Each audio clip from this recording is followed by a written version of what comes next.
Welcome back to Mr. Midnight. Tonight, we're heading into the wilderness of Alaska with 7 most disturbing true Alaskan ranger horror stories. These stories come from real park rangers who saw something out there that they can't explain. Each story is pulled from actual reports, personal diaries, and ranger station records that were never supposed to be shared with the public. These are the things they don't teach you about in ranger school, the scary encounters that made people quit their jobs and have nightmares for years. If you're new here, make sure to subscribe to Mr. Midnight for daily true horror stories that will give you chills. Hit that notification bell so you never miss a video.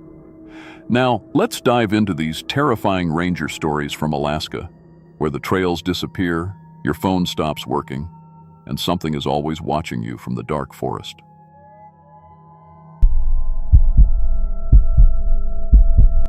My name is Mike Torres, and I've been a park ranger at Denali National Park for 8 years now. Before this, I spent 10 years in construction, working with my hands, building things that would last. But after my back started giving me trouble from all that heavy lifting, I figured it was time for a change. The ranger job seemed perfect. Good pay, beautiful scenery, and a chance to help people enjoy the wilderness safely. I've handled my share of emergencies out here, lost hikers, bear encounters, medical evacuations in weather so bad helicopters couldn't fly. I've pulled people out of rushing rivers and talked panicked families through nights in the cold when their gear failed. In 8 years, I've never lost anyone on my watch. That's something I'm proud of, and something that keeps me going when the job gets tough. But what happened in October changed everything I thought I knew about this place, about people, about what can happen to a family when they disappear into the wild. This isn't the kind of story they prepare you for in ranger training. This is the kind of story that makes you transfer to a city park and check your locks twice before bed. It started on October 15th, a Tuesday. The weather was crisp but clear, perfect hiking conditions for the season. I was doing routine patrol checks when dispatch crackled through my radio around 2:30 in the afternoon. Torres, we've got an overdue family report. Johnson party, last seen heading to Eagle's Rest Trail yesterday morning. Expected back last night. I keyed my radio. Copy that. How many in the party? 4 total. Father David Johnson, 45, accountant from Anchorage. Mother Sarah Johnson, 42, elementary school teacher. Twin boys, both 12 years old, Michael and Danny. Eagle's Rest Trail isn't technically difficult, but it's isolated. Cell service cuts out about 2 miles in, and it's easy to take a wrong turn if you're not paying attention. Most of the time when families go overdue, it's because they're taking their time, enjoying themselves, maybe camping an extra night. But the Johnsons had reservations at a hotel in Fairbanks.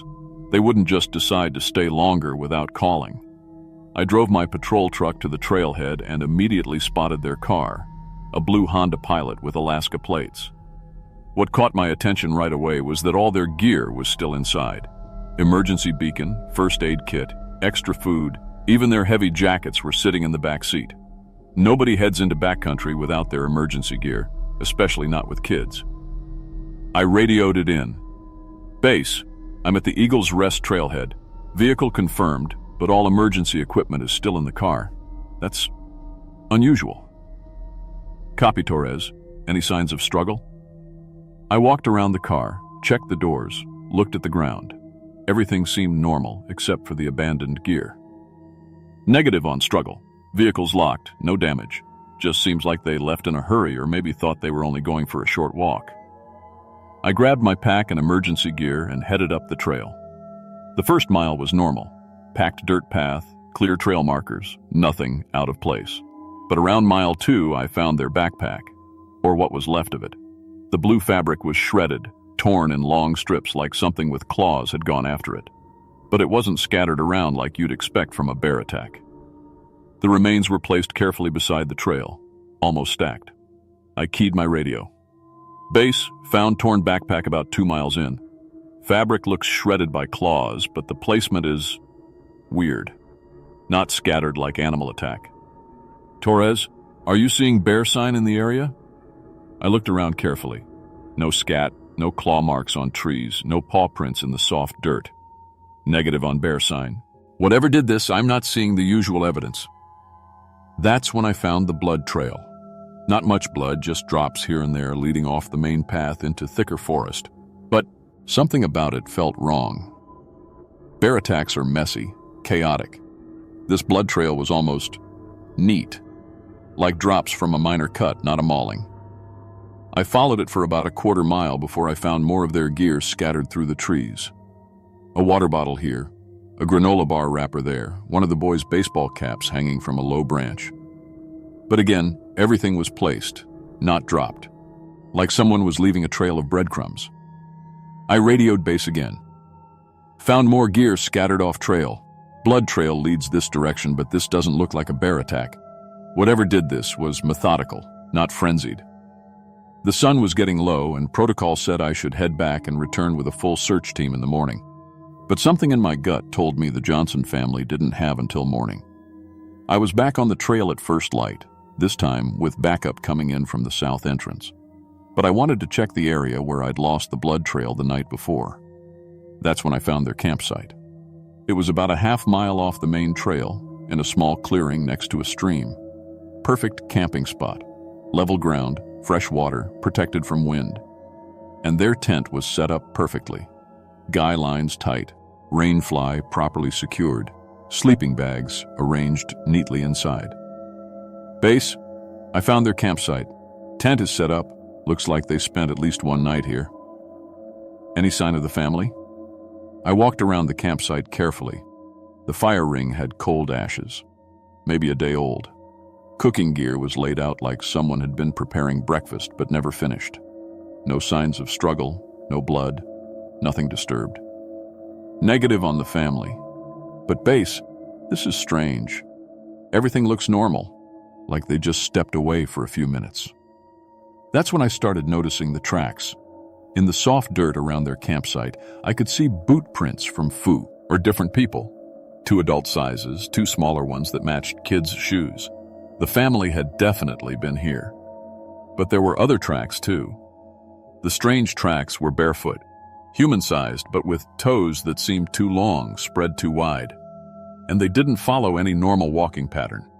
They circled the campsite multiple times, coming close to the tent but never going inside. I keyed my radio. Base, I'm seeing unusual track patterns around the campsite. 4 human tracks match the family size, but there are others. Barefoot human tracks, but they don't look right. Torres, are you saying someone else was at their campsite? Affirmative. These tracks show the family walking around normally, then suddenly all 4 sets of tracks changed direction at the same time, like they were being herded. I followed the tracks away from the campsite. They led deeper into the forest, but what really unsettled me was how organized everything looked. The family's tracks stayed close together, like they were walking as a group, but the strange bear tracks surrounded them on all sides. About 100 yards from their camp, I found David Johnson's wallet sitting on a flat rock. Not dropped, not hidden, placed carefully in the center of the rock like someone wanted it to be found. All his credit cards and ID were still inside, along with about $200 cash. 50 yards further, I found Sarah's wedding ring hanging from a tree branch at eye level. No blood on it, no signs of struggle. Just hanging there like someone had carefully placed it. The boys' shoes were lined up side by side on a fallen log, unlaced neatly like they'd been tucked into bed. This level of organization was starting to scare me more than any bear attack would have. I radioed it in. Base, I'm finding their personal belongings arranged carefully along a trail. Wallet, jewelry, children's, shoes. This feels deliberate, like someone's leaving us a message. Torres, do you need backup? This doesn't sound like a normal search and rescue. Not yet, but something's definitely wrong here. I'm going to keep following the trail. As I continued deeper into the forest, I started hearing sounds. Faint at first, like wind through the trees. But gradually I realized it was whistling. Human whistling. But the pitch was wrong somehow. Too high, too sharp, like a bird trying to imitate a person. The whistling seemed to come from all around me, moving through the trees ahead of where I was walking. Every time I stopped to listen, it stopped too. Every time I started walking again, it started up ahead of me. By afternoon, I was sure something was following me. Not just the whistling, I could feel eyes on me, hear the occasional branch snap that wasn't caused by wind. But whenever I turned around or stopped to look, there was nothing there. I made camp that night about 3 miles from where I'd started that morning. Set up my tent, got my gear organized, tried to radio base for a status check. But my radio was only getting static. In 8 years of ranger work, I'd never had complete radio failure in this area. I tried my satellite phone as backup, but it couldn't find any satellites. According to the GPS, I was exactly where I should be, but none of my communication equipment would work. That's when I heard the children laughing. It was faint, echoing through the trees like it was coming from far away. But it sounded exactly like kids playing, the kind of happy laughter you hear at playgrounds. For a moment, I felt relief. Maybe the Johnson boys were okay. Maybe they were playing somewhere nearby. But as I listened more carefully, something was off about the laughter. There was an echo that didn't make sense, like the sound was bouncing off surfaces that shouldn't be there. And underneath the laughter, I could hear whispering. I packed up my camp and started following the sound. It led me to a clearing about a quarter mile away, where someone had built a shelter out of branches and pine boughs. Not a proper lean-to like you'd learn in Boy Scouts, but something more elaborate, almost like a nest. Stuck to the trees around the clearing were dozens of drawings made with charcoal on pieces of bark. Children's drawings, but disturbing ones. Stick figures with adults lying down and children standing over them. Families holding hands, but some of the people had X marks over their faces. In several of the drawings, the children had elongated arms and too many teeth. That's when I found them. Michael and Danny Johnson were sitting in the makeshift shelter, whispering to each other in voices so quiet I could barely hear them. They looked physically unharmed, but different somehow. Their clothes were dirty, their hair tangled, but they seemed calm. Too calm for kids who'd been missing for 3 days. "Michael? Danny?" I called softly, not wanting to startle them. They looked up at me with expressions I'd never seen on children's faces before. Not fear, not relief, not even curiosity. Just a kind of patient interest, like they'd been expecting me. "Hello?" one of them said. I couldn't tell which twin was speaking. "Are you here to learn?" "I'm Ranger Torres," I said carefully. "Your parents are worried about you. We need to get you home." The boys looked at each other and whispered something I couldn't understand. Then the other one spoke up. "Our parents graduated already. They're at the teaching place." "What do you mean, graduated? Where are your parents?" They stood up together, moving in perfect sync, and gestured for me to follow them. We walked deeper into the forest to another clearing where I found David and Sarah Johnson. They were alive, sitting cross-legged on the ground, staring straight ahead at nothing. Their eyes were open, they were breathing normally, but they didn't react when I called their names. It was like looking at empty shells of people. "Mom and Dad learned all their lessons," Michael said. Or maybe it was Danny. "Now they're quiet inside, like good students." I knelt down next to David and waved my hand in front of his face. No reaction. I checked his pulse. Normal. Pupils responded to light. Physically, he seemed fine, but mentally, he was just gone. "Boys, what happened to your parents? Who taught them lessons?" "The old student," they said together. "He's been teaching for a long time. He taught us too, and now we teach others." That's when the third child appeared. He looked about 16, filthy and wild, wearing clothes that had once been camping gear but were now just rags held together with pine pitch and strips of bark. His hair was long and matted, his fingernails grown out like claws. But his eyes were the worst part, completely alert and intelligent, but with no warmth in them at all. "I'm the teacher now," he said in that same whisper voice the Johnson boys had been using. "I learned from the teacher before me, and he learned from the one before him. It's been going on for a long time." I reached slowly for my radio, but the boy shook his head. "Your talking box won't work here. This is the teaching place. No outside voices allowed." "How long have you been out here?" I asked. "Time doesn't matter in the forest. I've been learning and teaching. The adults learn to be quiet inside. The children learn to teach others. It's a good system. He gestured around the clearing and I saw them, more adults sitting motionless between the trees. 8 people total, all conscious but completely unresponsive, like someone had erased their personalities and left just the basic functions running. "How many children have you taught?" I asked, trying to keep my voice calm. "The Johnson boys are quick learners. They're already teaching the newer students." He pointed to another area where I could see 2 smaller children, maybe 8 or 9 years old, sitting quietly with that same empty stare. "Those kids were reported missing last month. Realized. They graduated from noise to quiet. Now they help with the lessons." The Johnson boys had moved to flank me on both sides, and I could see other children emerging from the forest around us. Maybe 6 or 7 kids total, all with that same unnaturally calm demeanor. "Would you like to learn?" the teenage teacher asked. The adults always think they know better at first, but they learn to be quiet eventually. The children usually understand faster. "I need to get these families back to town," I said. "They have people waiting for them." "The outside world is full of noise and anger and fear," the boy said. "Here, we learn peace. We learn quiet. We learn to make others quiet too." The circle of children was tightening around me. They weren't aggressive, but they weren't letting me leave either. "It's time for your first lesson," the teacher said. I looked at the empty-eyed adults sitting around the clearing and made a decision. While the children were focused on their teacher, I broke through their circle and ran. Behind me, I could hear them discussing in those whispered voices, but they didn't chase me. They were confident I couldn't leave their territory, couldn't call for help, couldn't escape their teaching place. They were almost right. It took me 6 hours of running through the forest before my radio crackled back to life. I was maybe 10 miles from where I'd started, completely exhausted, but I managed to reach dispatch.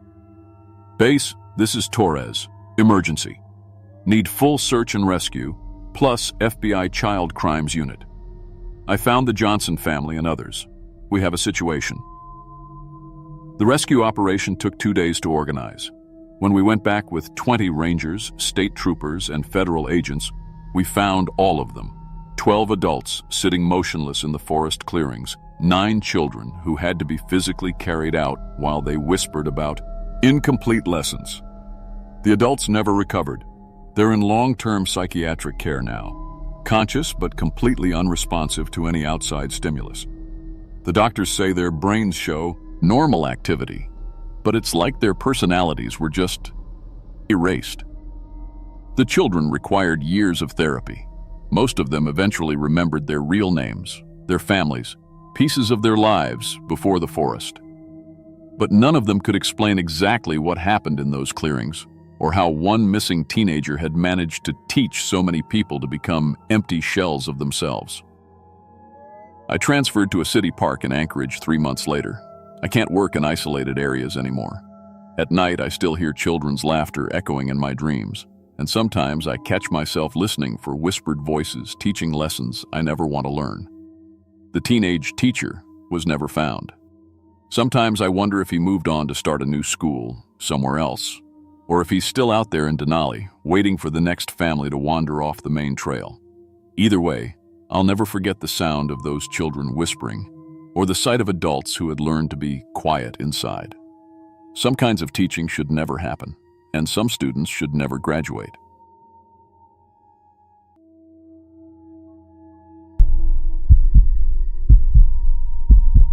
My name is Sarah Kim, and I've been a wildlife officer for 4 years now.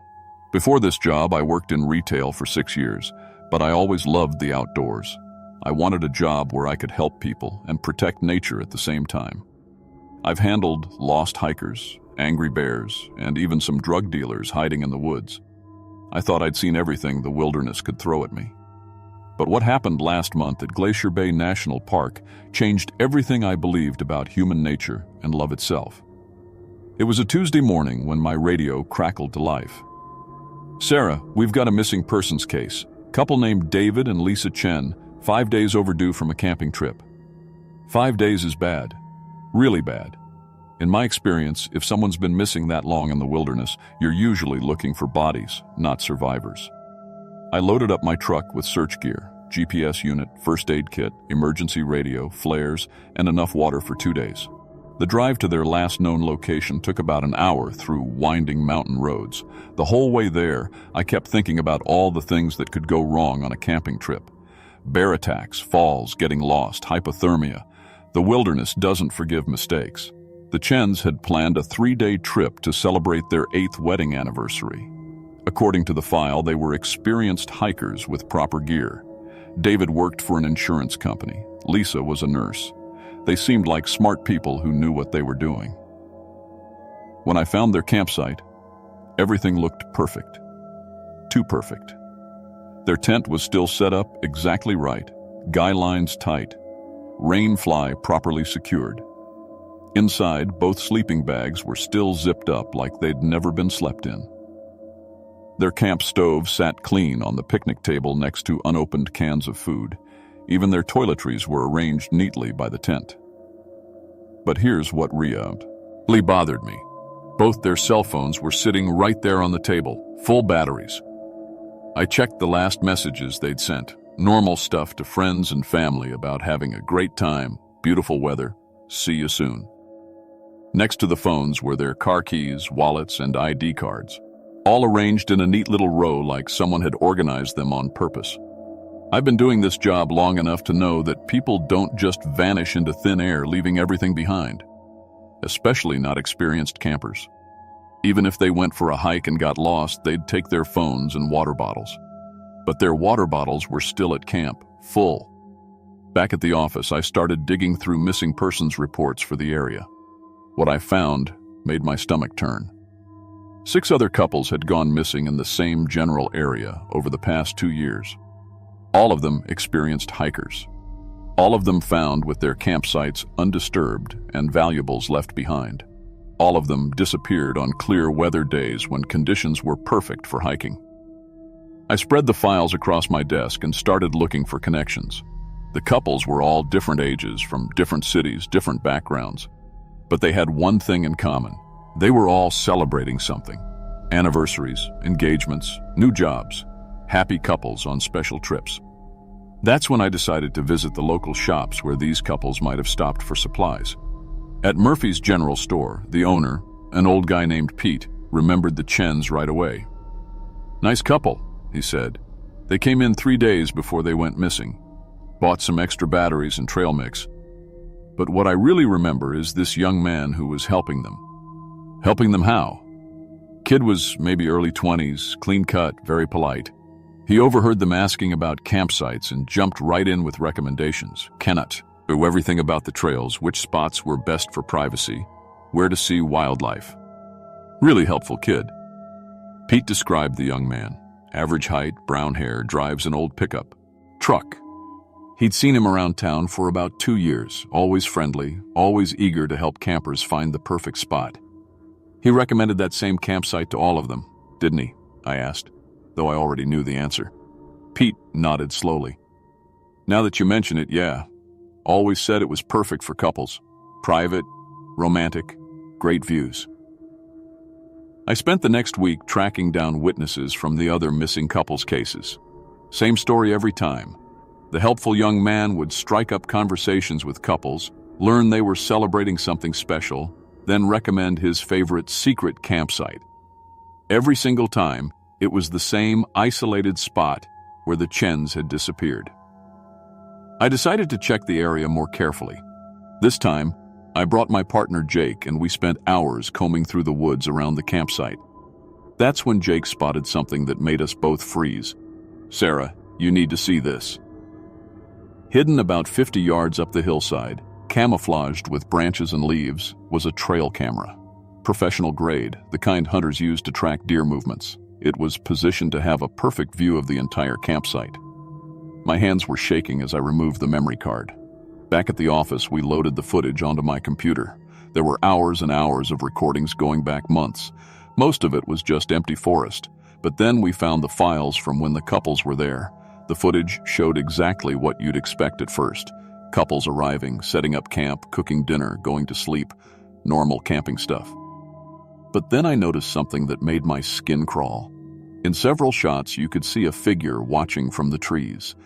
just standing there for hours, completely still, watching the couple sleep. I fast-forwarded through the night footage from the Chen's trip. At 2:17 a.m., a figure emerged from the woods and walked calmly into their campsite. The person, definitely a young man matching Pete's description, went straight to their water bottles. He had a small syringe. He injected something into both bottles, then carefully placed them back exactly where they'd been. The whole thing took less than 2 minutes. Then he disappeared back into the woods. The footage from the next day showed the Chens drinking from those bottles during breakfast. Within 30 minutes, both of them collapsed.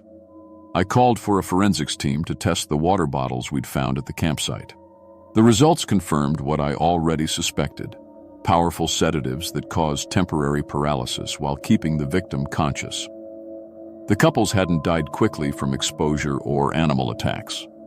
They'd been drugged, paralyzed, and taken somewhere while still alive and aware of what was happening to them. Following the tire tracks from the campsite, we found they led to an old mining area about 20 miles away. Most of the mines had been abandoned for decades, but someone had been using them recently. The entrance to the main shaft had been fitted with a heavy steel door and multiple locks. Inside, someone had built living quarters, not comfortable but functional. There were restraints bolted to the walls, video cameras set up to record everything, and filing cabinets full of documents. The documents were the worst part. Detailed journals describing each couple's psychological breakdown, notes about how long it took fear to overcome love, observations about which partner would sacrifice the other first. The person keeping these journals was conducting experiments. He would keep couples alive for weeks, giving them impossible choices. Save yourself or save your partner. Choose who gets food today. Choose who gets hurt less. According to his notes, he was fascinated by how quickly loving relationships could be destroyed by fear and desperation. He wanted to prove that romantic love was just an illusion that disappeared the moment survival was at stake. In the deepest part of the mine, we found David and Lisa Chen. They were alive, but they weren't the same people who'd gone camping 2 weeks earlier. The psychological torture had worked exactly as intended. These two people who'd loved each other for 8 years now couldn't stand to look at each other. When we found them, Lisa was crying and David was turned away from her. They barely spoke, and when they did, it was to blame each other for their situation. "It's his fault we're here," Lisa whispered. "He wouldn't stop talking to that man at the store. He told him everything about our anniversary." "She's the one who drank the water first," David said. "She made me drink it too. Said it tasted funny, but made me try it anyway." It was heartbreaking to watch. The kidnappers' research was working. We were still documenting evidence when we heard footsteps in the tunnel. Someone was coming back. I drew my weapon and positioned myself behind some mining equipment.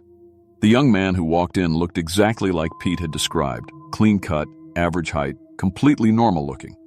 He saw me immediately and didn't even try to run. "Officer," he said calmly, "you're contaminating my research site." "Your research site?" "I'm studying the breakdown of human pair bonds under extreme stress. These couples have provided invaluable data about the myth of romantic love." He spoke like he was discussing a science project. No emotion, no recognition that he'd tortured people. "I have video evidence proving that love is just evolutionary programming," he continued. "When survival is threatened, every couple chooses self-preservation over their partner. Every single time." "You're sick." "I'm a scientist.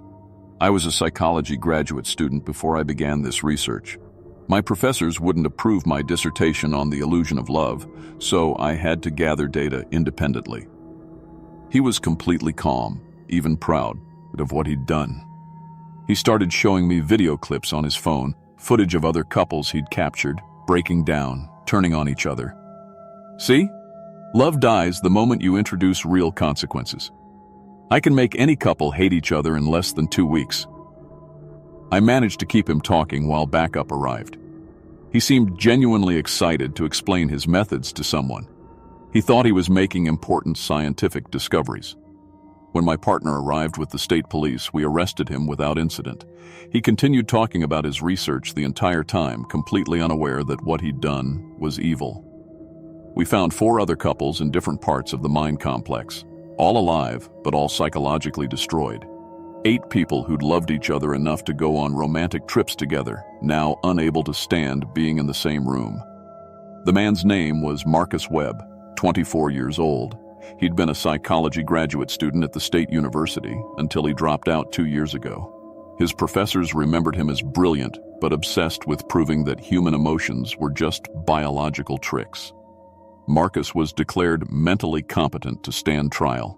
He showed no remorse and continued insisting his research was valuable right up until he was sentenced to life without parole. All 6 couples we rescued divorced within 6 months. The psychological damage was too severe. People who'd planned to spend their lives together couldn't get past what they'd experienced in that mine. The hardest part for me was watching the Chens during the trial. They testified separately because they couldn't bear to be near each other. David had chosen to let Lisa be tortured to save himself. Lisa had done the same thing. Marcus had succeeded in destroying something that had taken them 8 years to build. I still work as a wildlife officer, but I transferred to search and rescue. I couldn't handle any more criminal investigations after seeing what Marcus had done to those couples. The case changed how I think about relationships. I've been with my boyfriend, Tom, for 3 years, and sometimes I catch myself wondering what we'd do if we were put in an impossible situation. Would our love survive if it was really tested? Marcus was wrong about love being an illusion, but he was right about one thing. Fear can destroy anything if you let it. I try not to let his twisted research affect my relationship with Tom, but sometimes late at night, I think about those couples who trusted each other completely until someone taught them not to. I still patrol the same area where those couples disappeared. The campsite looks peaceful now, just trees and a picnic table, but I always check the woods extra carefully. You never know who might be watching, waiting to prove that the things we value most can be taken away. If you're ever camping with someone you love, trust your instincts. And if a helpful stranger recommends the perfect isolated campsite, maybe find somewhere else to stay. Some people collect butterflies or coins. Others collect proof that love doesn't really exist. Marcus Webb collected both.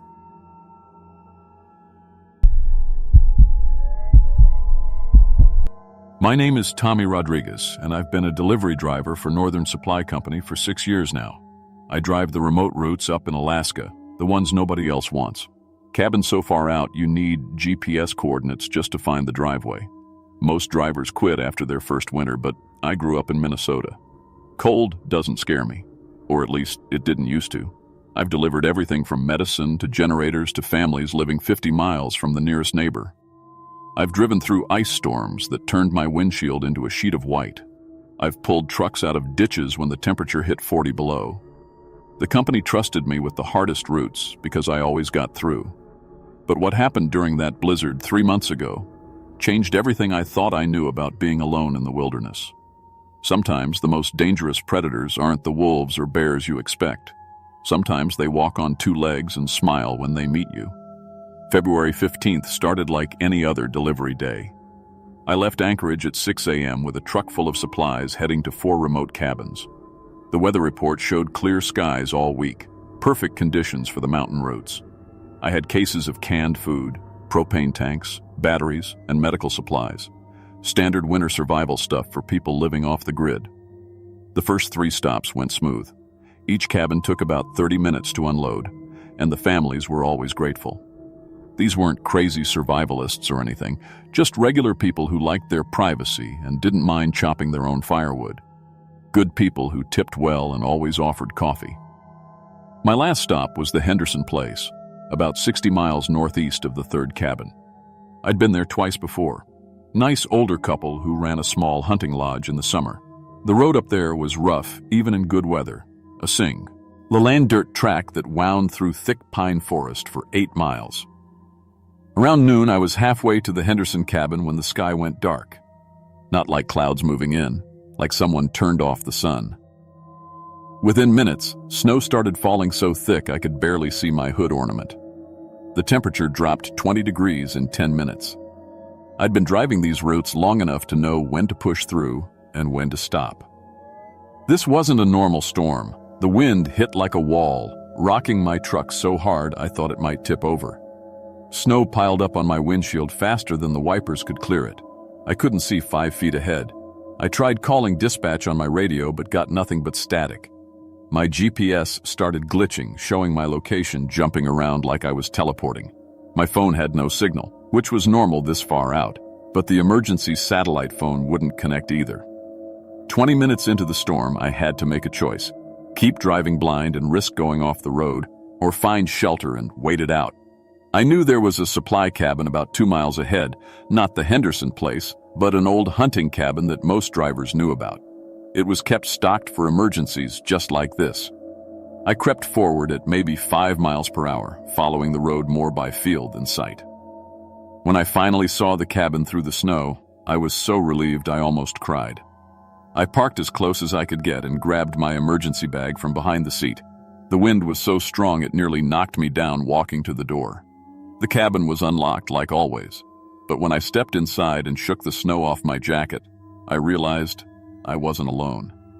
3 people were sitting around a small wood stove, all bundled up in winter coats. They looked up when I came in, and for a second nobody said anything. Then the older man by the stove smiled and waved me over. "Antat, other refugee from the storm," he said. "Come on in, friend. Plenty of room." The man introduced himself as Jim, said he was an electrician from Fairbanks. The woman was Martha, a grocery store cashier from Anchorage. The third person was Dr. Stevens, a dentist who'd been visiting a patient when the storm hit. They all seemed normal, tired, cold, but friendly enough. "We've been here 2 days already," Martha said, pouring me a cup of coffee from a pot on the stove. "Radio says this storm is worse than they predicted.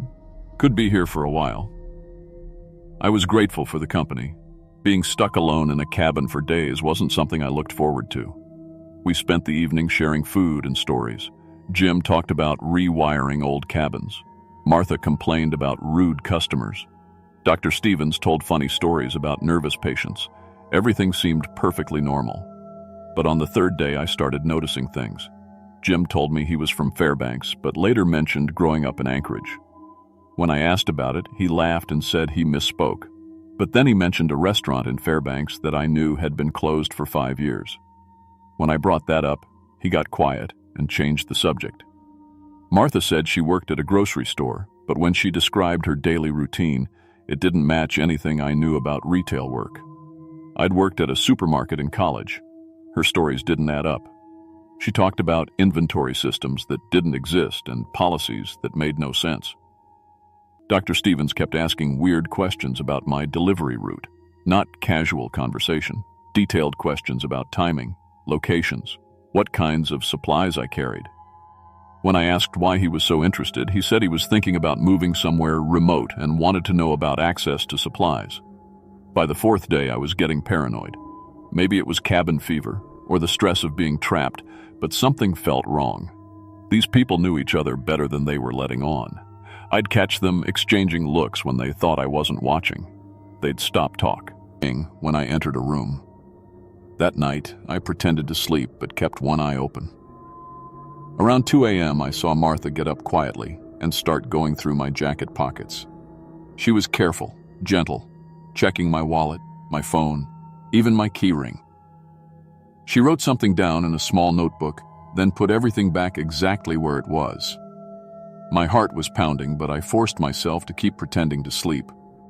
When she was done, she walked over to Jim and whispered something. He nodded and wrote in the same notebook. In the morning, I confronted them. I asked Martha directly why she'd been going through my things. The change in all 3 of them was instant. The friendly masks came off. Jim stood up slowly, and Dr. Stevens moved to block the door.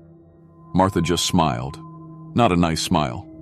"You're more observant than most," she said. "That's going to make this harder." Jim opened a notebook and showed me pages of handwritten information. Names, addresses, vehicle descriptions, delivery schedules. All delivery drivers. All routes in remote areas. "Tommy Rodriguez," he read. "Age 28, lives alone in Anchorage. Drives for Northern Supply, Route 7 North. No family in Alaska. Parents live in Minnesota. Carries emergency cash, credit cards, and company fuel card. My blood went cold. How do you know all that? Dr. Stevens leaned against the door. We know because we've been doing this for 8 months. We pick remote locations, monitor weather reports, and wait for drivers like you to take shelter.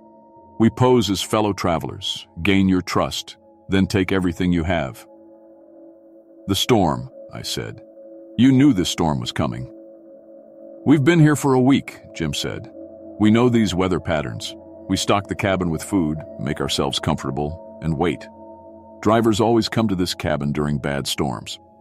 Martha flipped through the notebook. 12 drivers before you, all of them trusted us completely. They shared their food, told us their routes, even showed us family pictures, made it very easy. What happened to them? The silence that followed was the worst sound I'd ever heard. Dr. Stevens finally answered. The ones who cooperated, who gave us their information willingly, they got a quick death. The ones who fought back or threatened to report us, he shrugged. Let's just say they took longer to die. I looked around the cabin, really looked at it for the first time. In the corner, I noticed dark stains on the floorboards that I'd assumed were water damage. Near the door, scratches in the wood that looked like fingernail marks. The bodies? I asked. Forest is big, Jim said. Lots of animals, bones scatter. And in summer, when the ground thaws, we can bury what's left properly. I realized I was shaking, not from cold, from pure terror. These people had been planning my death since the moment I walked through the door. The friendly conversation, the shared meals, the concern about the storm, all of it was an act. Usually we drug the coffee on the third night, Martha explained, almost casually. But we ran out of pills with the last driver, so we have to do this the hard way. For the next 3 days, they kept me tied up while they debated how to kill me.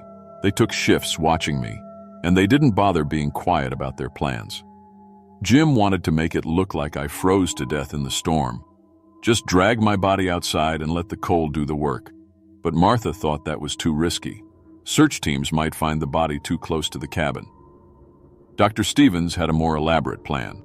Wait for the roads to clear, then stage a car accident on one of the mountain curves. Make it look like I'd skidded off the road in the storm.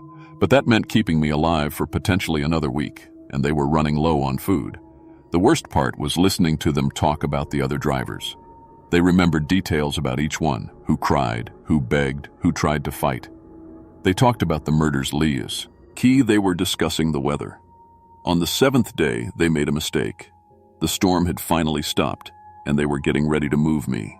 Martha was supposed to be watching me while Jim and Dr. Stevens prepared my truck, but she got distracted by something outside, probably checking the road conditions.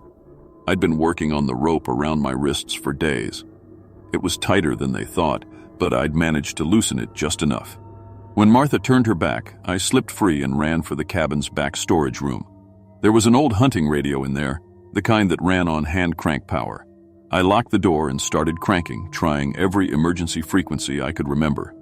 The first few tries got nothing but static, but finally I picked up a ranger station.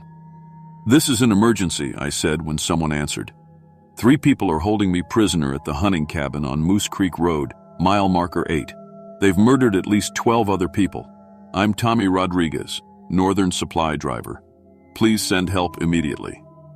The voice on the radio was calm and professional. "Copy that. We have your location. Help is coming.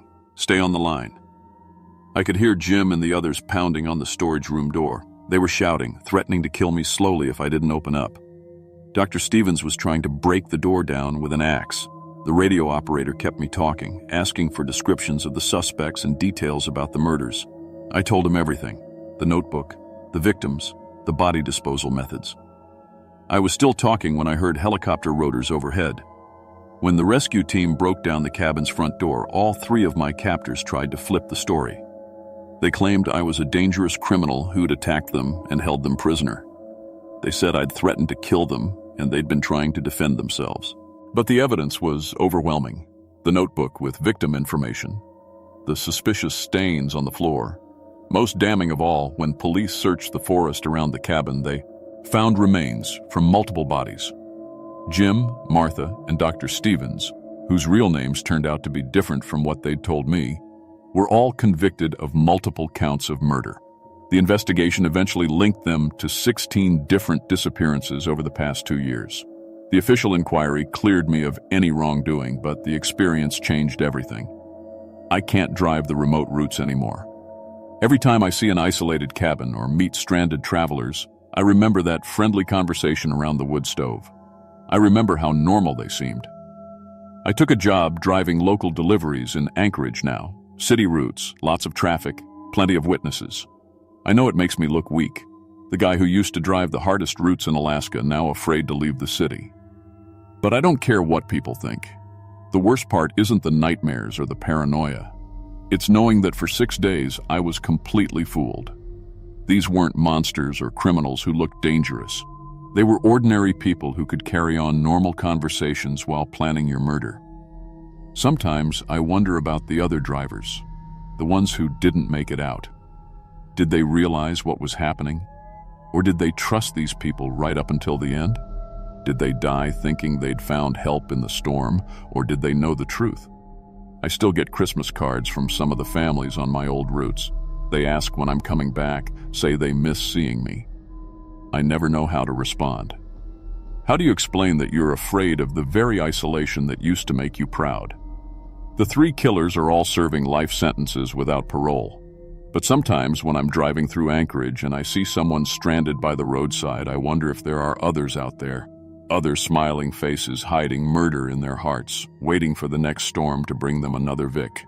Tim. I used to think the wilderness was dangerous because of the cold, the isolation, the wild animals.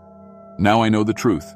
The most dangerous predators are the ones that look just like us.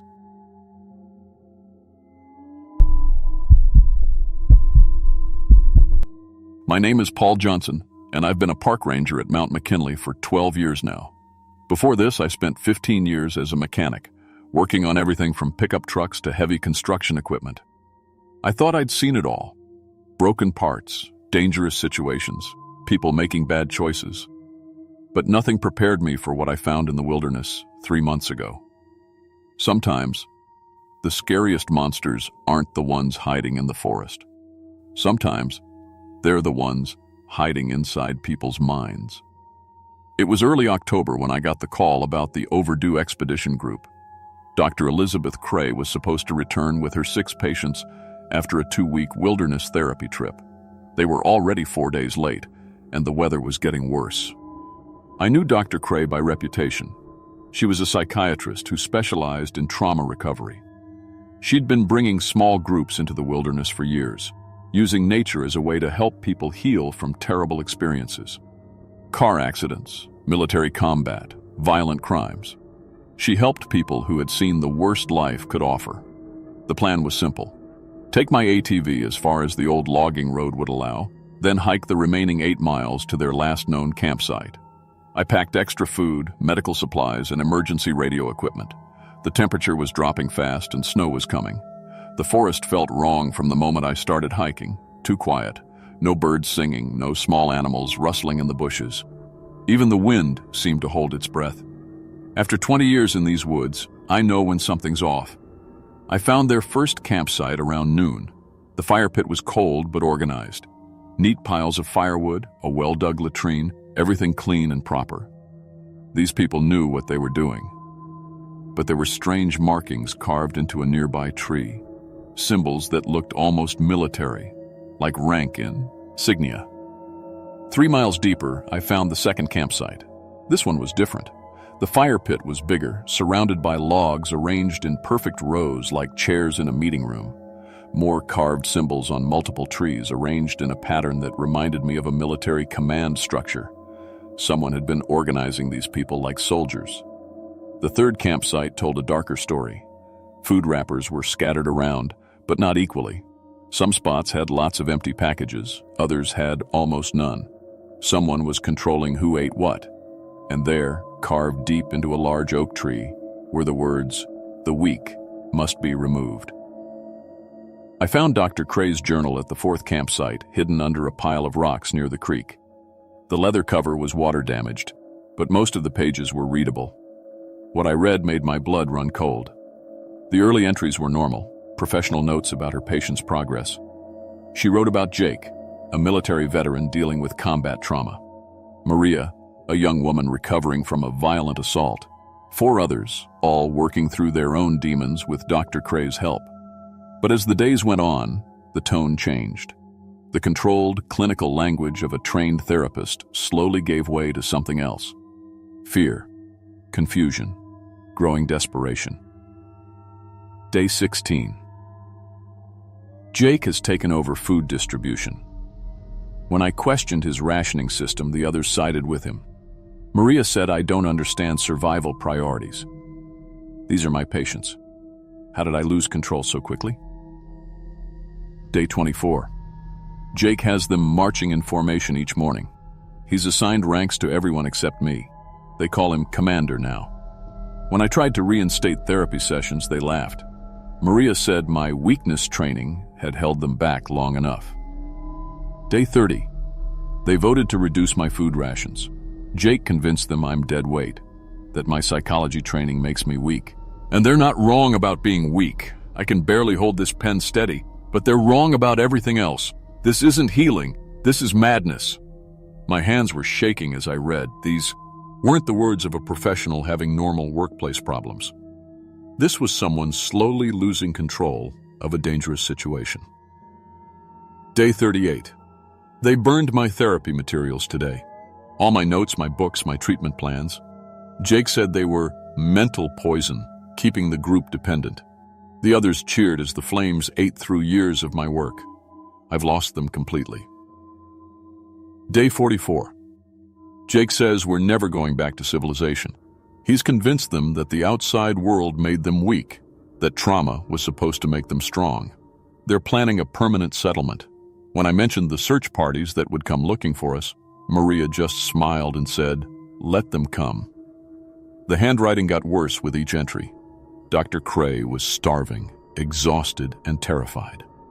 But the worst was yet to come. Day 50. They're planning to kill me. Jake calls it therapeutic violence, says that taking a life will cure their remaining weakness. They discuss methods while I pretend to sleep. Maria wants to use a knife. She says it will be more personal than the other suggestions. Day 54. They practice on animals now. Rabbits, squirrels, anything they can catch. Jake teaches them killing techniques like it's group therapy. They're getting excited about what they call my graduation ceremony. I have to run, tonight. The final entries were barely legible, written in desperate scrawl. Day 57. Escaped in darkness. They're hunting me. I can hear them calling my name through the trees, promising they'll make it quick if I come back. Their voices sound happy, excited. They want to kill me, and they think it will heal them. Day 58. Found by Ranger Johnson. Told him everything. He thinks I'm having a breakdown. Maybe I am. Maybe they're right about me being weak, but they wanted to murder me, and that's not therapy. That's not healing. That's something else entirely. I found them at their final camp just as the sun was setting. 7 people sat around a large fire, but something was terribly wrong. 6 of them were clean, well-fed, and organized in a perfect semicircle. They wore matching armbands made from torn clothing with those same military symbols I'd been seeing carved into trees. Dr. Cray sat apart from the group, thin and dirty, her clothes hanging loose on her starved frame. When she saw me, her eyes filled with tears of relief. "Ranger Johnson," she called out, struggling to stand. "Thank God. You have to get me out of here. They're going to kill me." The man I assumed was Jake, broad-shouldered, clean-shaven, despite weeks in the wilderness, stood up with military precision. "Ranger, Dr. Cray has been having some psychological difficulties. The stress of the wilderness has caused a paranoid break. She's been making threats against the group's safety." "That's not true," Dr. Cray sobbed. "Jake, tell him what you planned for tomorrow. Tell him about the graduation ceremony." Jake's expression didn't change. "Doctor, you're frightening the Ranger with your delusions. We've been taking care of you despite your increasingly erratic behavior." The other 5 patients nodded in unison. Maria, a young woman with fierce eyes, spoke next. Dr. Cray tried to attack Jake with a knife 2 nights ago. We had to restrain her for everyone's safety. I looked at Dr. Cray. She was maybe 120 pounds, weak from hunger and exhaustion. Jake was easily twice her size and clearly in excellent physical condition. The story didn't make sense. "Show him the knife," Dr. Cray said desperately. "Show him the weapons you've been making." "We don't have any weapons," Jake replied calmly. "The doctor has been hallucinating. Wilderness stress can cause severe psychological symptoms in mentally unstable individuals. But I'm a ranger. I notice things." And what I noticed were the carved wooden spears hidden behind their packs, the sharpened rocks arranged in careful piles, the way they positioned themselves in a tactical formation, without seeming to think about it. "Everyone pack up," I announced. "We're hiking out tonight." "Ranger," Jake said, his voice still perfectly controlled. "The doctor needs medical attention. She should be sedated for transport. We can handle that." "No," I said firmly. "Everyone packs their own gear. We stay together. No one gets sedated." For just a moment, Jake's mask slipped. His eyes went cold and calculating. The other patients shifted position slightly, surrounding me without making it obvious. They moved like a trained unit. Dr. Cray saw it too. "Run," she whispered. "They're going to—" "The doctor is having another episode," Maria interrupted. "Jake, maybe you should give her something to calm her down." Jake reached into his pack, but instead of medication, he pulled out one of those sharpened wooden spears. "Ranger, I'm afraid you don't understand the situation here." That's when I knew Dr. Cray had been telling the truth.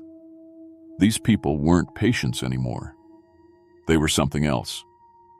Something dangerous. I reached for my radio, but Maria was already moving. She tackled Dr. Cray to the ground while the other 4 patients surrounded me. Jake kept talking in that same calm, therapeutic voice. "The weak must be removed for the strong to survive, Ranger. Dr. Cray's weakness was poisoning the group's recovery. Your interference threatens our therapeutic breakthrough." "You're talking about murder," I said, backing toward the tree line. "We're talking about healing," Jake corrected. "Violence is the most honest form of therapy. It strips away pretense and reveals who we really are." What happened next still gives me nightmares. I managed to grab Dr. Cray and pull her toward the forest, but Jake's unit was fast and organized. They spread out trying to circle us, communicating with hand signals like trained soldiers. We ran through the darkness for hours. Every time we stopped to rest, we could hear them calling our names. Not angry or frustrated, excited, like children playing hide and seek. "Dr. Cray," Maria's voice drifted through the trees. "We just want to help you with your final session. Jake says it will only hurt for a minute." "Come on back, Doc," Jake called out. "You know running away isn't therapeutic. You have to face your fears." We kept running until dawn, when we finally reached the main trail and found the search party that had been sent to look for us. The official report says that extreme wilderness stress caused a group psychological breakdown. Dr. Cray was treated for exhaustion, malnutrition, and acute paranoid ideation. The 6 patients were eventually retrieved from their camp. But they insisted they were the victims, and Dr. Cray was the dangerous one.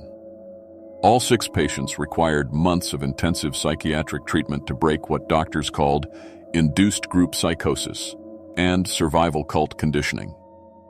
Jake had apparently used legitimate military psychological techniques to reprogram their minds, turning therapy into indoctrination. Dr. Cray lost her medical license. She lives quietly now, working as a librarian in a small town hundreds of miles from any wilderness.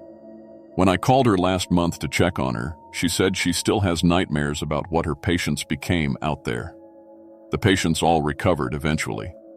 They returned to their normal lives with no memory of wanting to commit murder. The official explanation is that Jake manipulated their trauma and desperation, turning healing into something twisted and violent. But sometimes, late at night, I wonder about the truth. Was it really just psychological manipulation? Or did something in that wilderness change them into something else entirely? I still work as a ranger, but I've changed my policies. No more solo rescues of OVE, do groups. No more trusting that people are who they claim to be. Because I learned something terrible in those woods. Sometimes the people who promise to heal you are the ones who hurt you the most. And sometimes the scariest monsters look exactly like the people who are supposed to help.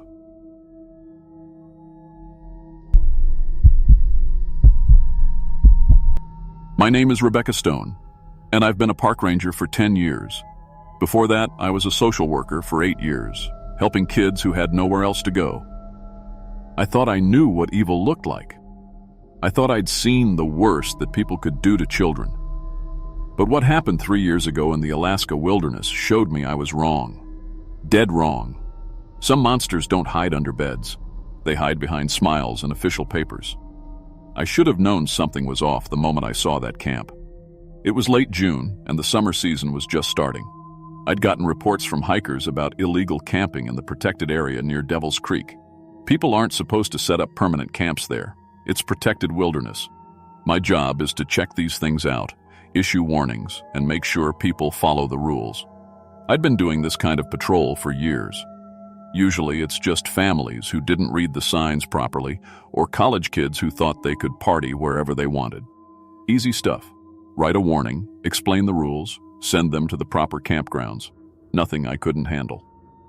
The drive out to Devil's Creek takes about 2 hours on logging roads. My truck handled it fine. It's built for rough terrain. I had my radio, my GPS, all the usual gear. The weather was perfect. Sunny, about 70 degrees, light breeze. Everything felt normal. But when I got to the reported location, I knew this wasn't normal at all. There were 8 tents set up in a perfect circle. Big, expensive camping tents. Not the cheap stuff you get at discount stores. They had a full kitchen setup with propane stoves, coolers, even a generator. Someone had dug a proper fire pit with rocks arranged around it. This wasn't temporary camping. This was a long-term operation. A man came walking over to me before I'd even gotten out of my truck. He was maybe 50, average, height, wearing clean outdoor clothes that looked new. He had this big smile on his face, the kind that salespeople use. "Officer, thank goodness you're here," he said, extending his hand. "I'm Bill Henderson. I was hoping to speak with someone from the Park Service." That should have been my first warning sign. Most people camping illegally don't want to talk to rangers. They try to pack up and leave as fast as possible. But this guy seemed happy to see me. "I'm Ranger Stone," I told him. "Sir, this is protected wilderness. Camping isn't allowed here." "Oh, I completely understand your concern," he said, pulling out a folder from his jacket. "We're actually running a wilderness therapy program for troubled teenagers. I have all the permits right here." He handed me papers that looked official. Letterhead from something called Alaska Youth Wilderness Recovery. Signatures and stamps that seemed real. A permit number that looked legitimate. In my years as a social worker, I'd seen plenty of wilderness therapy programs. They were getting more popular, taking at-risk kids into nature to help them heal. "These kids come from juvenile facilities and foster homes," Henderson explained. "We're doing a 2-week program to help them connect with nature and build self-confidence. It's been very successful." That's when I noticed the teenagers. 8 of them, just like the number of tents. Ages looked like 14 to 17. They were sitting around the camp, some reading, some playing cards. They looked clean and well-fed. Nothing obviously wrong, but something felt off. The teenagers kept glancing at Henderson when they thought he wasn't looking. Not the way kids usually look at counselors. This was different. There was fear in their eyes, real fear. "Can I speak with some of the participants?" I asked. It was standard procedure to check on minors in any program. "Of ours," Henderson said, but I noticed his smile got tighter. Though I should mention, many of these kids have authority issues. They might try to manipulate you with sob stories. It's part of their behavioral patterns. That was another red flag. Legitimate program leaders don't usually start by telling you not to believe the kids. I walked over to a group of 3 teenagers sitting by one of the tents. 2 girls and a boy, all looking to be about 16. "Hi there," I said, trying to sound friendly. "I'm Ranger Stone. How are you guys enjoying the program?" They looked at each other before answering. the kind of look that said they were trying to figure out what they were supposed to say. "It's good," one of the girls finally said. She was thin, with blonde hair that needed washing. "We're learning a lot about nature." "Yeah," the boy added quickly. "Mr. Henderson teaches us about surviving in the wilderness." But while he was talking, one of the girls, a redhead with freckles, kept trying to catch my eye. She kept looking toward Henderson, then back at me, like she wanted to say something but was scared. I decided to test something. "That sounds great. So what's your favorite part of the program so far?" The teenagers froze. They literally didn't know what to say. In a real wilderness program, kids would have stories about hiking, learning to build fires, maybe complaining about the food. These kids had nothing. "We like the educational parts," the blonde girl finally said. Henderson appeared beside me, like he'd been listening the whole time. "Ranger Stone, I hate to cut this short, but we have scheduled activities starting soon. The kids need to stay on their program timeline." As I walked back to my truck with Henderson, the redhead girl suddenly stood up and walked past us. She was holding something in her hand, looked like a piece of paper. As she passed me, she tried to slip it into my jacket pocket. Henderson saw her do it. His whole personality changed in that instant. The friendly smile disappeared. His eyes went cold and hard. "Sarah, what did I tell you about bothering our visitors?" His voice was completely different now. Harsh, threatening. The girl, Sarah, stopped walking and looked terrified. I was just... Henderson stepped closer to her. "Go back to your tent. Now." She practically ran away. Henderson turned back to me, and the fake smile returned. "I'm sorry about that. Sarah has some serious behavioral issues. She's been caught stealing and lying repeatedly. We're working with her, but she still tries to manipulate adults." He held out his hand. "I believe she tried to give you something." I didn't want to give him the paper, but I also didn't want to cause more trouble for the girl. I handed it over without reading it. Henderson glanced at it, then crumpled it up. More lies and manipulation tactics. This is exactly what her caseworkers warned us about. But I caught a glimpse of the paper before he crumpled it. In shaky handwriting, I saw 2 words: "Help us." That's when I knew something was very wrong. "Mr. Henderson," I said, trying to keep my voice professional, "I'm going to need to verify this program with my supervisor. Standard procedure for any overnight camping in protected areas." His smile got even more fake.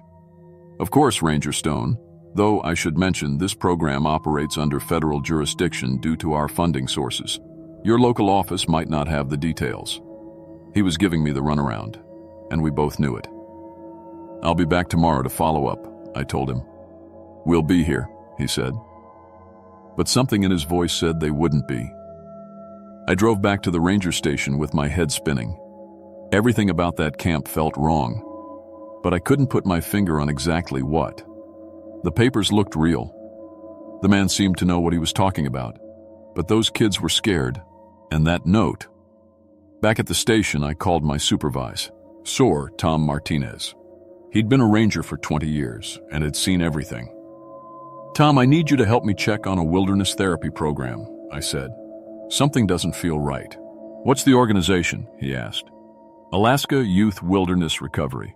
Guy named Bill Henderson running it." Tom was quiet for a minute. "Never heard of them.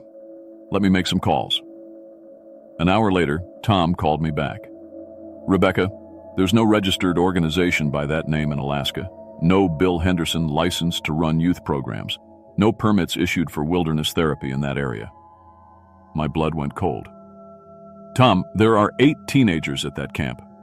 We need to get out there right now," he said. "I'm calling state police for backup." We drove out to Devil's Creek at dawn the next morning. Tom brought 2 other rangers, and we had a state trooper following us.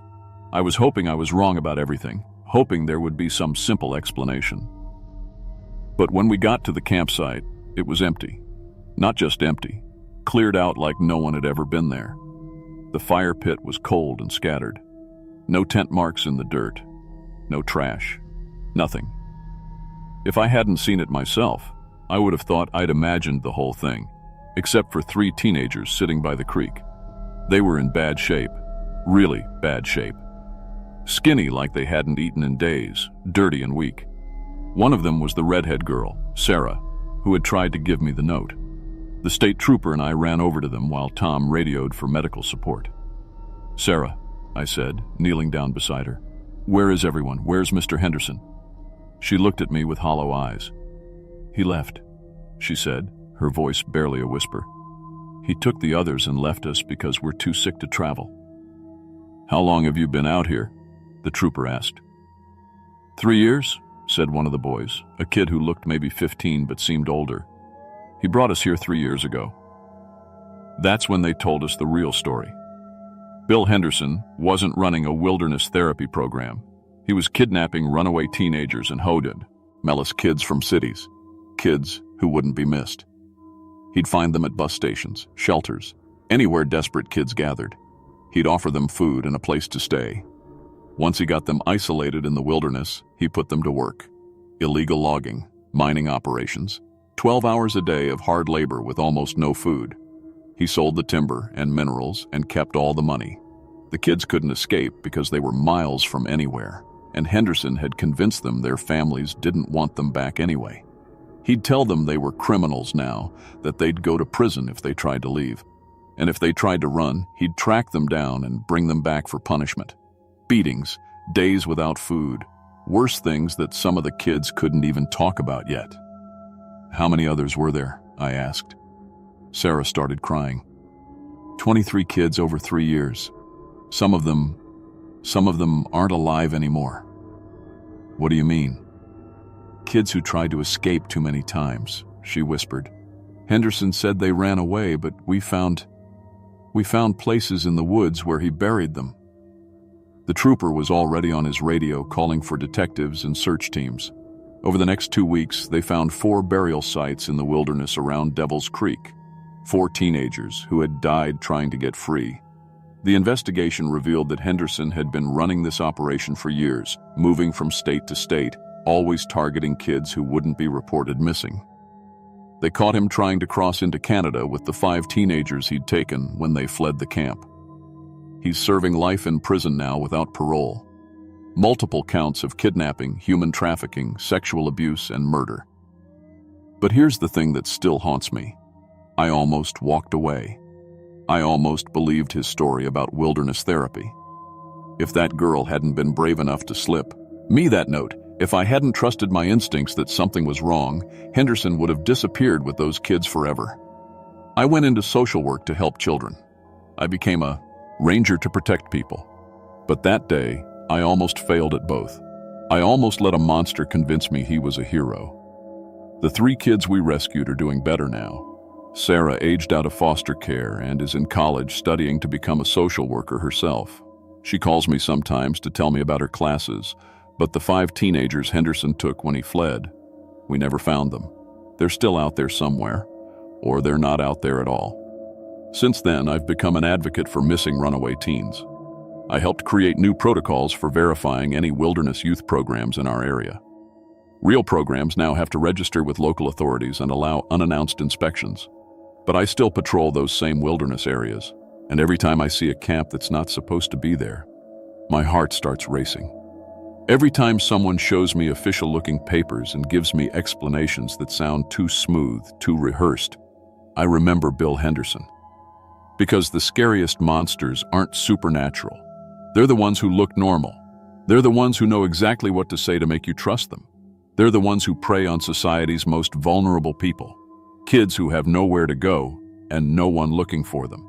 And sometimes, they're the ones who almost convince good people like me to look the other way.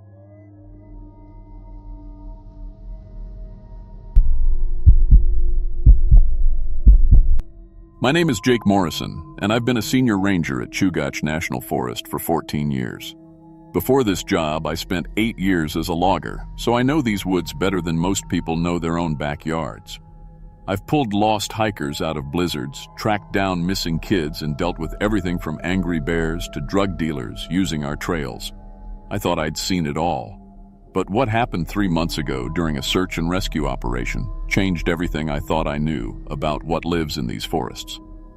It started on a Tuesday morning when my radio crackled to life at 6:30 a.m. Missing person report. Alex Thompson, 26, software developer from Anchorage. He was an experienced solo hiker who'd been out for 4 days on the Glacier Creek Trail.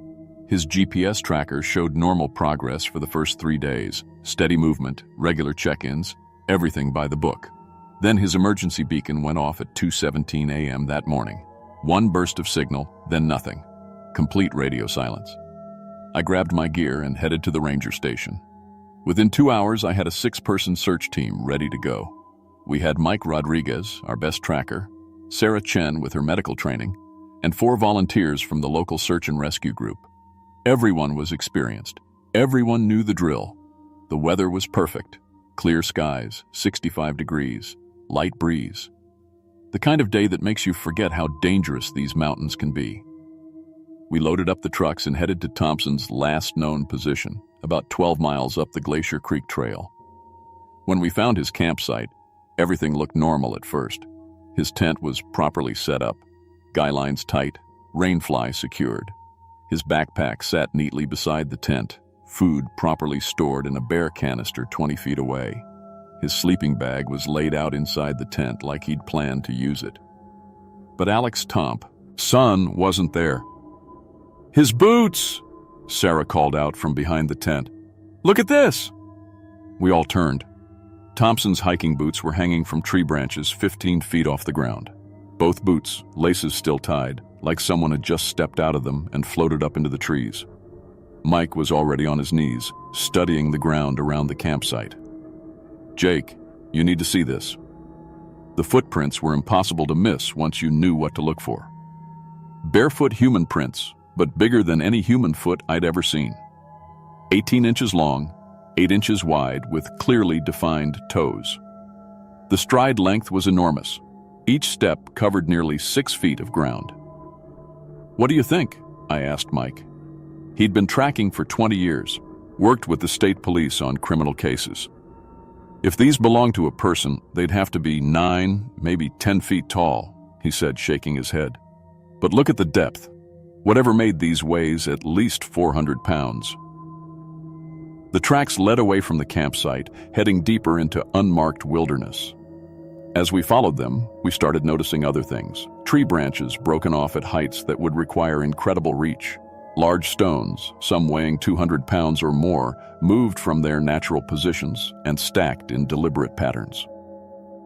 On the second day of searching, we found Thompson's clothing. His jacket and shirt were hanging from branches 30 feet up in a massive spruce tree. The fabric was torn but not shredded, more like it had been carefully removed and placed there. There was blood on the clothing but no signs of animal attack, no claw marks, no bite patterns. Our bloodhounds refused to track the scent. These were professional search dogs, trained to follow trails in all kinds of weather, but they wouldn't even approach the torn clothing. They whined and pulled back on their leashes, showing the kind of fear I had only seen when they encountered aggressive bears. That's when Tommy Williams, one of our volunteers, grabbed my arm. "Ranger Morrison," he whispered, pointing toward a thick stand of trees, about 200 yards away. "Something's watching us." I pulled out my binoculars and scanned the tree line. For just a second I saw it, a dark shape moving between the trunks. Tall, maybe 8 or 9 feet, covered in dark hair, moving with impossible speed and silence through the underbrush. "What was that?" Sarah asked. Before I could answer, we heard it. A vocalization that sounded almost human but wrong somehow, like someone trying to speak underwater, or a voice played at the wrong speed. It came from the direction of the shape we'd seen, echoing through the trees. That's when the rocks started flying. Large stones, some the size of softballs, came sailing out of the forest from positions we couldn't see. Not thrown wildly, but with precision, landing just close enough to make us nervous, never actually hitting anyone. It was like whatever was out there was trying to herd us away from a specific area. After 3 days, my team wanted out. They'd signed up for search and rescue, not whatever this was turning into. I couldn't blame them. I radioed for their extraction and continued the search alone. Following the tracks deeper into the wilderness, I found an area where several large trees had been uprooted and arranged in a rough circle. The bark on nearby trees showed deliberate claw marks, not random scratches, but patterns that looked almost like symbols or territorial markers. That's where I found Alex Thompson. He was sitting in a primitive shelter made of branches and moss, alive but staring straight ahead like he couldn't see me. Physically, he looked fine. No obvious injuries, no signs of starvation or exposure. But mentally, he was somewhere else entirely. "Alex," I called softly, approaching the shelter. "Alex Thompson, I'm Jake Morrison, Park Service. We're here to take you home." He didn't respond, just kept staring at something I couldn't see. As I got closer to examine him, I heard footsteps, heavy, deliberate steps approaching through the trees behind me. I turned around slowly, my hand moving instinctively to the radio on my belt. It was 10 feet tall, maybe more, covered in dark brown hair that looked almost human but coarser. Its face was a mixture of human and something else. Intelligent eyes, but a jaw that projected too far forward. Its hands were enormous, with fingers that looked strong enough to snap tree branches like twigs. But it wasn't threatening me. It was watching Alex Thompson with what I can only describe as concern. The creature made soft grunting sounds and gestured toward Thompson with its hands. It was trying to communicate with me. Then it did something that made my blood run cold and filled me with wonder at the same time. It knelt down beside Thompson and very gently placed one massive hand on his shoulder. Thompson finally looked up, and his face showed recognition. Not fear, recognition. Like he was looking at someone who'd been taking care of him. The creature stood up and looked at me directly. In its eyes, I saw intelligence that was definitely human-like, but also something older and wilder. It pointed to Thompson, then to me, then made a gesture toward the direction we'd come from. It was giving me permission to take Thompson home. As I helped Thompson to his feet, the creature disappeared back into the forest as silently as it had appeared. The evacuation took 6 hours. Thompson walked with us but didn't speak until we reached the ranger station. When the paramedics examined him, they found no injuries. His vital signs were normal, he was well hydrated, and he'd actually gained a couple pounds during his time in the woods. Later at the hospital, Thompson told me what happened. He'd fallen and twisted his ankle badly on his first night camping. While he was sitting by his tent, trying to figure out how to hike out injured, the creature appeared. Instead of attacking him, it had studied his injury, then very carefully picked him up and carried him to the shelter. "It took care of me," Thompson said, his voice still shaky. "It brought me berries and fish every day. Fresh water. It kept predators away at night. I could hear it moving around the shelter, making sure nothing came near me. When it got cold, it would bring dry moss and leaves to keep me warm." Thompson described watching the creature's family group, at least 3 others, including what looked like a juvenile. They communicated with each other using hand gestures and complex vocalizations. They seemed to understand that Thompson was hurt and needed help getting back to his own people. "On the last day," Thompson continued, "it kept looking toward where you found me, like it knew you were coming, like it had been waiting for someone to come get me. I filed my official report as a rescue from unknown wildlife encounter. The evidence was sealed under wildlife protection protocols. Anthropologists from the University of Alaska requested access to Thompson and the physical evidence, but the federal government classified everything. When I consulted with the local native tribes about what we'd found, the elders weren't surprised. They called the creature Fook, a forest guardian that protects the wilderness and sometimes helps lost humans. They asked us to keep the location secret and protect the creature family from outside study. 3 months later, I'm still assigned to monitor that area. The creature family moved deeper into the wilderness after Thompson's rescue, but sometimes I find their tracks near the boundary of their new territory. Large stones arranged in patterns that might be messages, claw marks on trees that could be warnings or just territorial markers. Thompson recovered fully and went back to his job in Anchorage. But he calls me every few weeks to ask about the area where he was found. He doesn't want to go back. The experience was too overwhelming. But he says he dreams about the creature sometimes. Good dreams, where it's still watching over people lost in the woods. The scientific community is still debating what we found. Some believe we discovered evidence of an unknown hominid species that's been living in North America's remote wilderness for thousands of years. Others think we encountered something that shouldn't exist according to current scientific understanding. All I know is what I saw: an intelligent creature that chose compassion over aggression, that understood an injured human needed help and provided it without expecting anything in return. In my 14 years as a ranger, I've seen plenty of humans who wouldn't have done the same. The area where we found Thompson is now designated as protected habitat for undiscovered species. No public access, no research expeditions, no logging or development. Sometimes I hike the perimeter and wonder if the creature family is still out there, still protecting their territory, still helping lost travelers when they need it most. I've never told my wife or kids exactly what we found in those woods. How do you explain that everything we thought we knew about what lives in the wilderness might be wrong? That there might be guardians out there watching over us, making sure we make it home safely when we venture too deep into their world. But every time a hiker goes missing in my forest, part of me hopes they'll be as lucky as Alex Thompson was. Part of me hopes they'll find something that will take care of them until we can bring them home.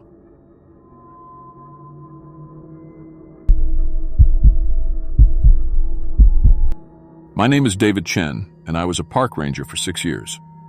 I say was because I can't do that job anymore. Not after what I found in the woods of Katmai National Park. Not after what found me. Before Alaska, I worked security for 3 years.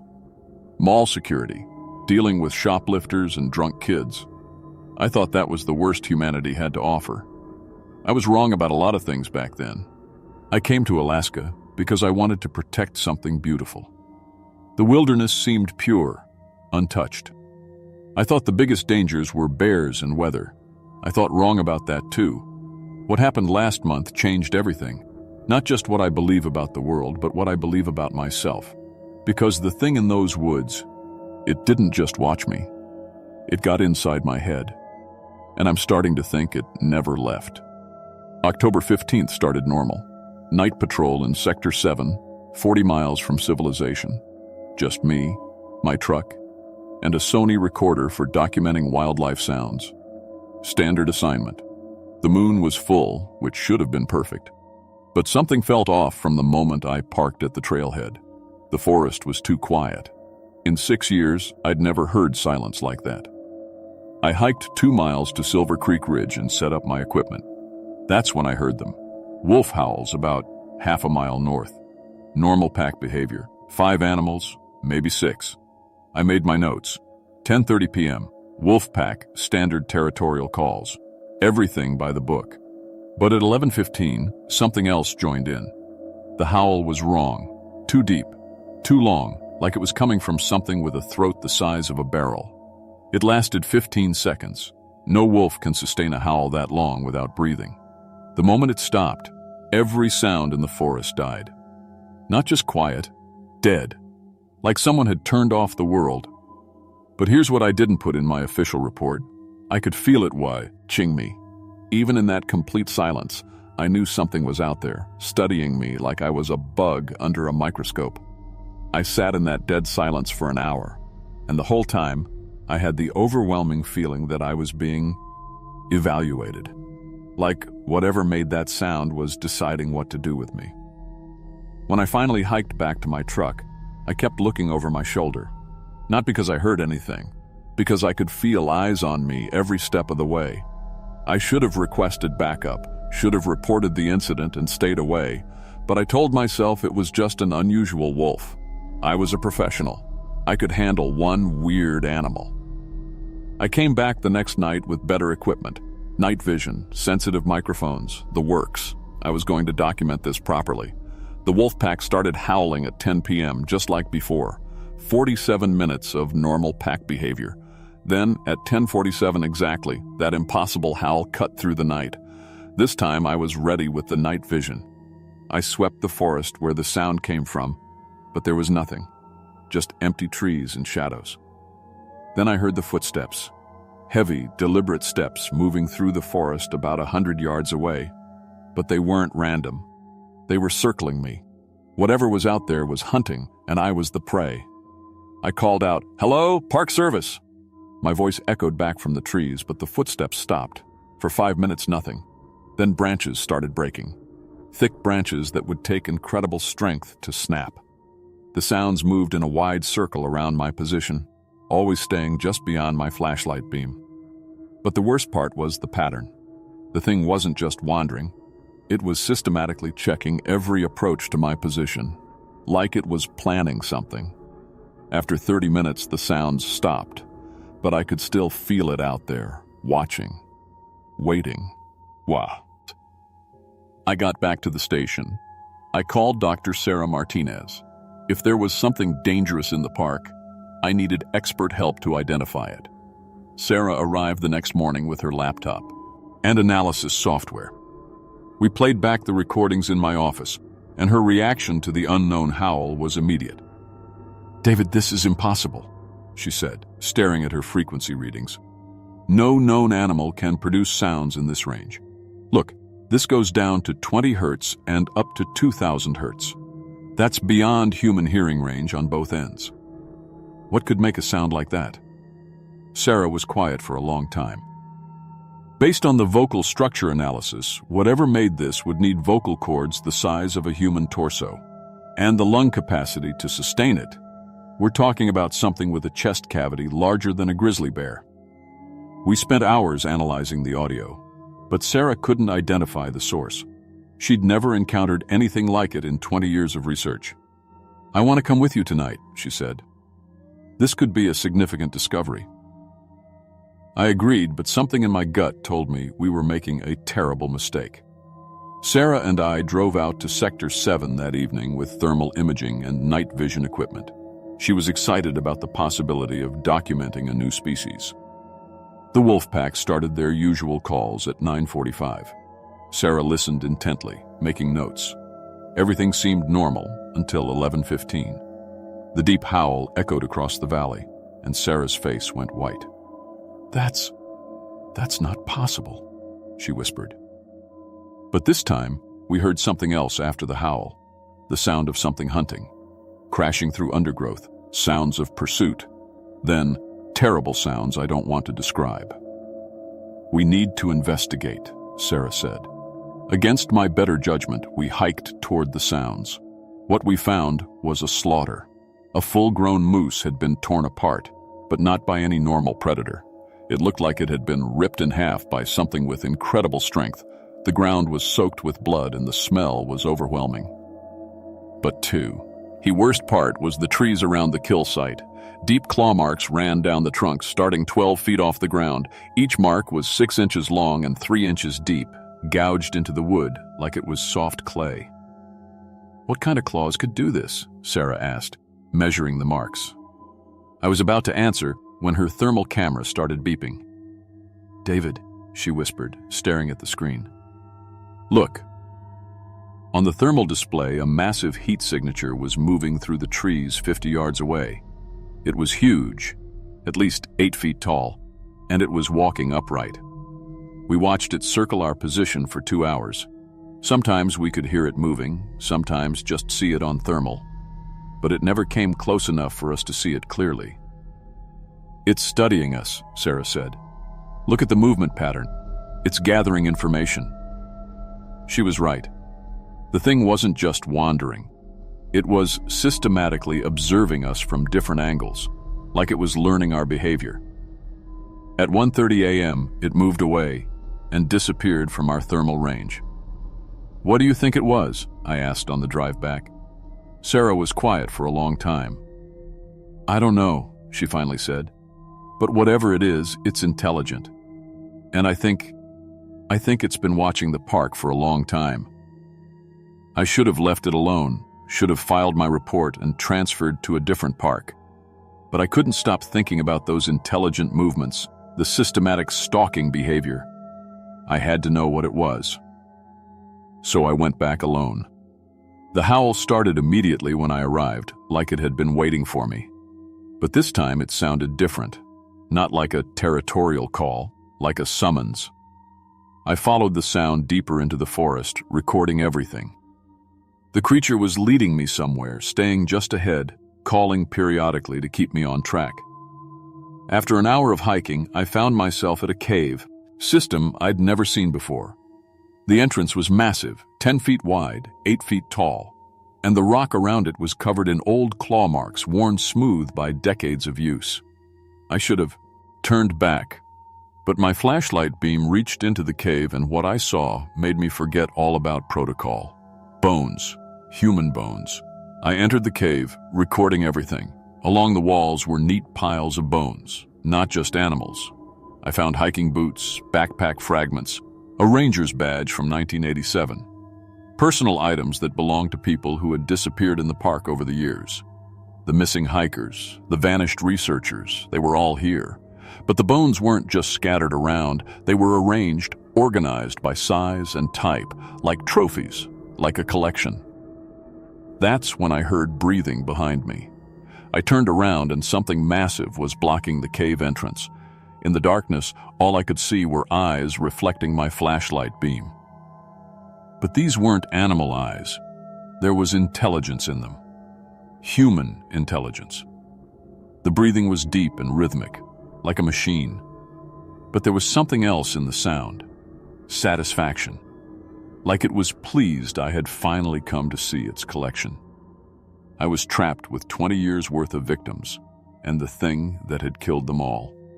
For 30 minutes, we stayed like that, me frozen with terror, it watching from the entrance. But then it started moving into the cave. In the beam of my flashlight, I caught glimpses of it. Dark fur, yes, but underneath, human features. A face that was almost human but stretched wrong, twisted into something that shouldn't exist. It examined my recording equipment with hands that looked human except for the claws, long fingers that moved with deliberate intelligence, understanding what the devices were for. But the worst part was its expression. It looked amused, like it found my fear entertaining. It spent about 20 minutes examining my gear, occasionally looking at me with what I can only describe as cruel curiosity. Then it did something that still haunts me. It spoke, not words. It didn't have the vocal structure for human speech, but it made sounds that were clearly meant to communicate, grunts and growls that formed patterns like it was trying to talk to me. And somehow I understood. It was telling me about the others, the hikers who had followed its calls into the forest, the researchers who had come looking for evidence, the rangers who had investigated disappearances and become disappearances themselves. It was proud of its collection, and I was going to be the newest addition. But then, something changed. It tilted its head, studying me more closely. It reached out with one massive hand and touched my face. Its claws were sharp enough to slice through bone, but it was careful not to cut me. It traced the line of my jaw, my forehead, like it was memorizing my features. Then it made a different sound, softer, almost sad. And I realized something terrible. It wasn't going to kill me, not yet. It was going to let me go, knowing that no one would believe me. Knowing that I would come back, just like all the others had. Because once you've seen it, once it's touched you, you can't stay away. It was playing with me. And this was just the beginning. The creature stepped aside and gestured toward the cave entrance. I gathered my equipment and walked slowly toward the exit, expecting at any moment to feel claws ripping through my back. But it let me go. It followed me for the entire hike back to my truck, staying just at the edge of my vision. I could hear it moving through the trees, occasionally breaking branches to remind me it was there. When I reached the parking area, it stopped at the tree line and made that soft, sad sound again. Then it disappeared into the forest. But I knew it wasn't really gone. I could feel it watching as I drove away. I submitted my evidence to my supervisor the next morning. The recordings, the photos of the bone collection, GPS coordinates for the cave, everything. Within 6 hours, 2 federal agents arrived at the station and confiscated all my materials. They told me my findings were classified and that discussing them with anyone would result in federal prosecution. But before they arrived, I had sent hair samples from the cave to a private lab. The DNA results came back a week later, and they were impossible. The lab found human DNA mixed with something else, something that didn't match any known species. The genetic markers suggested a hybrid, something that was part human and part other. When I tried to follow up, the lab director told me that federal agents had confiscated the samples and all records of the analysis. He was terrified and refused to discuss it further. I was transferred to Denali National Park the next week. Promotion, they called it. But I knew better. That should have been the end of it. New park, new duties, hundreds of miles from Katmai. I should have been safe. But the dreams started immediately. Every night I dream about the cave, about the bone collection, about those intelligent, amused eyes watching me from the darkness. And in the dreams, I can hear it calling to me. That soft, sad sound it made when it let me go. It's lonely, and it wants me to come back. But the dreams aren't the worst part. The worst part is that I want to go back too. 3 weeks into my new assignment, I started hearing the calls while I was awake. Soft howls carried on the wind, too faint for anyone else to notice. But I can hear them clearly.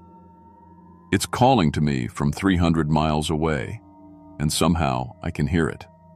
My supervisor at Denali has started commenting on my performance.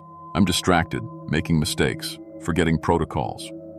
Last week, I caught myself hiking toward the sounds during my patrol. I turned around and went back to the station, but part of me wanted to keep walking. I've done research since leaving Katmai. Old missing persons reports, native stories, historical accounts. The pattern goes back over a century. Every 20 years or so, someone finds evidence of it. A researcher, a park ranger, sometimes just an unlucky hiker. They report the sightings, submit the evidence, and then some disappear completely. Others, like me, get transferred and discredited. But they all share one thing. They start having dreams. They start hearing calls, and eventually they go back. I found records of Ranger William Hayes, who reported similar findings in 1987. He was transferred to Yellowstone after his evidence was confiscated. 6 months later, he took vacation time and drove back to Alaska. His truck was found at the Katmai trailhead. He was never seen again. Dr. Margaret Stern, a wildlife biologist who documented strange vocalizations in 1978, transferred to Oregon, started having psychological issues, disappeared during a camping trip back to Alaska 2 years later. The pattern is always the same. Find the creature, report it, get silenced, start hearing the calls, go back. I understand now why the government covers it up. It's not just because the creature exists. It's because of what it does to people who encounter it. We become compromised, unreliable. Eventually, we become part of its collection. I'm writing this because I don't have much time left. The calls are getting stronger, and my resistance is getting weaker. Last night I caught myself packing hiking gear.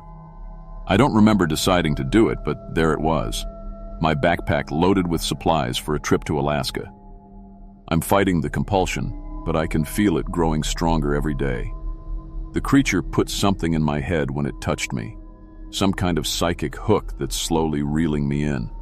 I've tried everything, therapy, medication, even considered having myself committed. But nothing stops the dreams, nothing silences the calls. And the worst part is that a growing part of me doesn't want them to stop, because I remember the intelligence in its eyes, the almost human sadness in its voice. It's lonely, and it's been alone in that cave for decades, playing with its collection of bones in Bowmanitsu. Wants company, real company, someone who understands what it is and chooses to stay anyway. I know what I have to do. I've known since the night it touched my face. Tomorrow, I'm driving to Alaska. I've already submitted my resignation, told my family I'm taking an extended vacation. They think I'm having a breakdown, and maybe I am. But I understand now that this was always how it was going to end. From the moment I heard that first impossible howl, my fate was sealed. The creature doesn't just hunt people, it recruits them. The missing rangers, the vanished researchers, I don't think they're all dead. I think some of them are still there, in the cave, keeping it company, feeding it new victims. Because that's the real horror. It doesn't just kill people. It turns them into accomplices, It corrupts them, makes them part of its hunting strategy, and I can feel that corruption growing in my mind every day. Sometimes when I'm alone in the forest, I catch myself listening for hikers, evaluating them, wondering which ones would make good additions to the collection. Those thoughts aren't mine. They can't be mine. But they feel more real every day.